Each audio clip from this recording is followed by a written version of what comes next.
You've probably heard that shooting in log, especially with an 8-bit camera, is something that you shouldn't really do and that it can ruin your grade when you get to post-production. I used to hear it all the time when I wanted to learn about color grading that shooting in log, especially if you had like one of those APS-C cameras that only do 8-bit, you didn't want to basically shoot log because your footage would be affected from banding. You wouldn't have had any detail to recover. It would have been hard to shoot. Log gets you a lot of noise. All these misconceptions that come from people who don't really understand what shooting in log is like. I'm Giuseppe. I started as a broke videographer years ago, but now I grade for clients worldwide. And I say this because I want you to understand that I know what it means to do it all yourself. So when I started grading, I saw all this advice on YouTube about not shooting log. If your camera is 8-bit, don't shoot log, shoot HLG. I had a Sony Alpha 6400.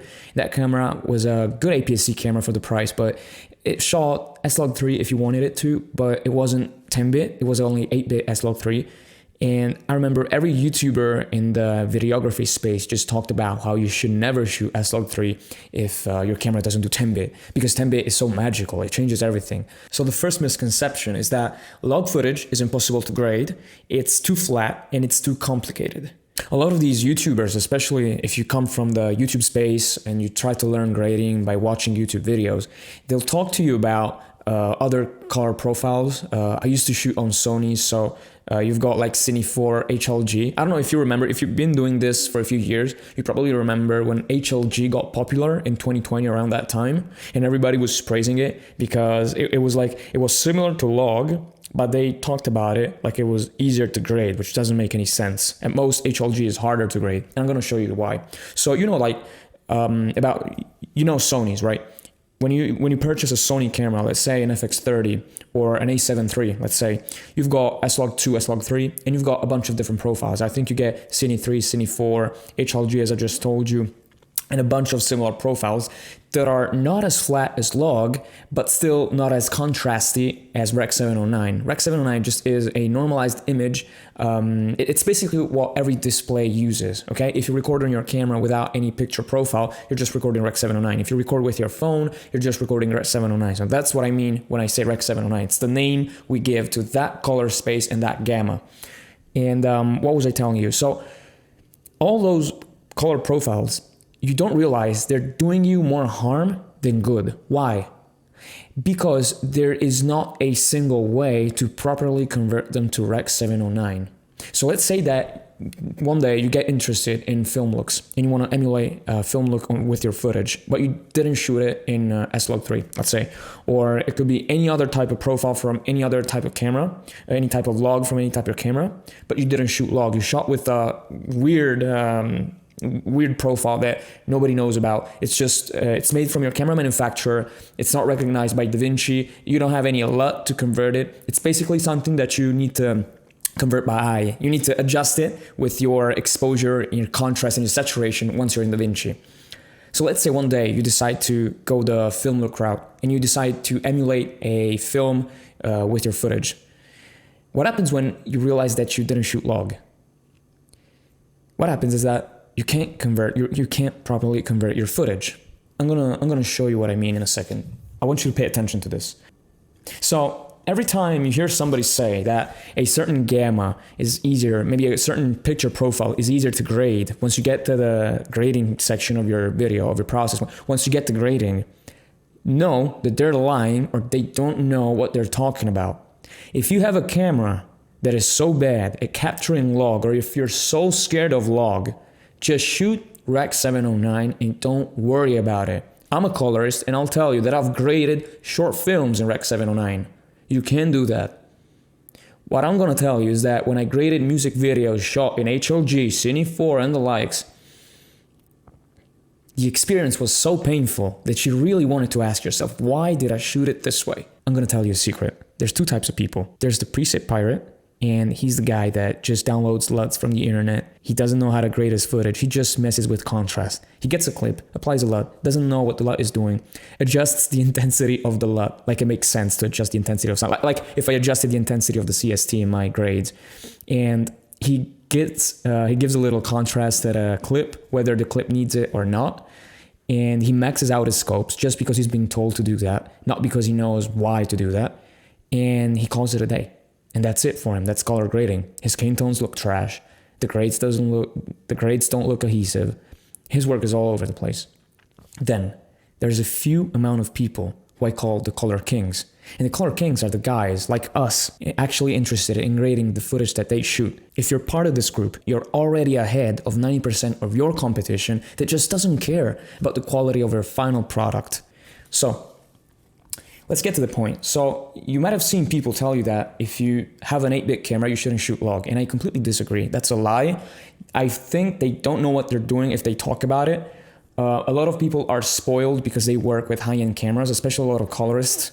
I did not go that route. Like I began grading my own footage, so I know like what 8-bit footage looks like and what it feels like. And I can tell you can absolutely grade 8-bit footage. Don't listen to the people that tell you otherwise, okay? So if you have an 8-bit camera, I have a student, and he can't even shoot log. He can only shoot Rec 709 because he's got like an A7 II. I don't care, grade it. You can still grade Rec 709. There's a way I'm going to show you maybe in another video. Let's focus on this. So these two clips, one of them is 8-bit, the other one is 10-bit, okay? I'm going to tell you straight ahead. This is 8-bit, this is 10-bit. Don't look at the, like, of course, they're exposed differently because one is a camera, one's the B camera. Focus on the way that they get converted and what we can do to them. So this is, of course, underexposed, and we've got quite a bit of magenta in it because the tint is all wrong. So there's going to be a limit to what we can do. But as far as I can tell, nothing's broken yet. Do you see banding in this image? I see none. I mean, look at my scope. Do you see anything weird? There's nothing weird. Nothing's breaking right now. Let's punch in. I don't see anything weird right here. I mean, I'm not particularly liking my my white balance right now. I'm going to try to fix it. But I wouldn't say that the image isn't working. I mean, I'm working on it. I'm fixing my white balance. Now, it's not going to be the best. We don't have that much detail, okay? It's not going to be a cinema camera, but we can still work on it. We got a Rec 709 image right out of the gate. We can now work on it. We can make it better. I mean, I can adjust my contrast if I want to. I can certainly do that. Look at this. We could try giving it a tint.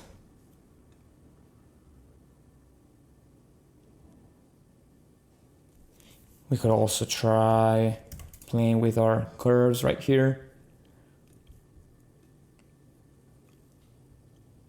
What if we want it to pop out like this? See? See what we're doing? What if I wanted skin tones to be more saturated, you might ask? There you go.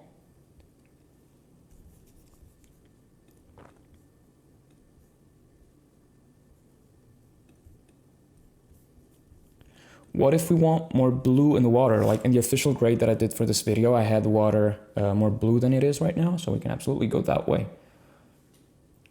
Let's see what happens. I actually like this. This is actually looking good. Do you see that? This is 8-bit. I'm going to say that again. This is 8-bit log. Not S-Log2, this is S-Log3. Which everybody here on YouTube is going to tell you that, oh, it's impossible. You can't grade S-Log3. They have nightmares about S-Log3. I'm right here telling you, you can. Don't be scared of it. Look at this. This is looking really, really nice. Not sure. There's 10 different things that we could go on and do about this footage, but I just wanted to tell you that it is possible. Now I'm going to show you what it looks like with a 10-bit clip from the same setting. So this is 10-bit. This is exposed properly, and the white balance is proper in this one. So it's going to be way easier, of course. I don't need to correct it that much. We can... this is also a better camera. There are two Sonys. This one has more dynamic range and the likes, but still, we're talking about 8 versus 10-bit. In the previous example, nothing broke. We got a clean, nice grade. It's a professional looking grade to me. Yeah, you can adjust it. It's incomplete. I have like a bunch of different nodes and a bunch of different nodes, and I didn't even label them. But still, the image looks nice. You can work on this. When we come to this, yeah, you can do the same. We can still work on our contrast. Come here. Look at our shadows. Maybe we can bring this up. Maybe we can give it a tint again. Same thing. We make a parallel node. Curves. We come here. More saturation right here. Get the yellows. Get them towards red. Kind of like this. And it starts looking similar to this one. We have less blue here. Let's add more blue. And we're kind of getting there. We should desaturate the yellows, but still, you get the point. You see how they can absolutely be very similar. I'm gonna go ahead and just do that for the sake of demonstrating this. So if I were to actually get them to look similar, I would actually do this. Kinda. We're almost getting there. Reds need to come up right now.